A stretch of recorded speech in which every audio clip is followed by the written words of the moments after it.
నమస్కారం. ముందుకు డ్రైవర్ అన్నలకి విషయం ఏంటంటే, ఈ ప్రభుత్వం పేదోళ్ళ మీద ఎందుకు ఇంత వివక్ష చూపిస్తుందో తెలియదు.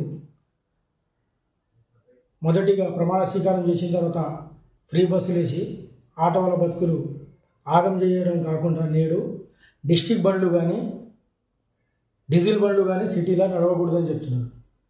ఎన్నడూ లేని విధంగా ఈ ప్రభుత్వము కఠినంగా పేదోళ్ళ మీద వివరిస్తుంది. కాబట్టి నేను ఒక చిన్న విషయం చెప్పదలుచుకున్న ఈ రాష్ట్ర ప్రభుత్వానికి, 1947 సంవత్సరాలు కొట్లాడితే స్వతంత్రం వచ్చింది. 60 ఏళ్ళు కొట్లాడి వేల మంది బలిదానాలు చేస్తే తెలంగాణ వచ్చింది. ఈరోజు తెలంగాణ ఎందుకు కొట్లాడి తెచ్చుకున్నామనే ధోరణి ఉంది. ఎందుకంటే ప్రతి జిల్లాలకి మూలం హైదరాబాదు. అలాంటి హైదరాబాద్ మా బతుకు తెరువు.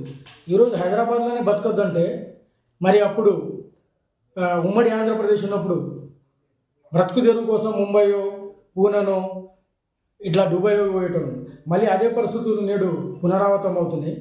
రాష్ట్ర ప్రభుత్వానికి ఒకటే హెచ్చరిస్తున్నా, దాదాపు 1,00,000 కుటుంబాలు రోడ్డున పడతాయి. ఇలాంటి ధోరణి వద్దు. ఖచ్చితంగా దీన్ని ఉపసంహరించుకోవాలని ఆటో డ్రైవర్ల తరఫున చెప్పడం జరుగుతుంది.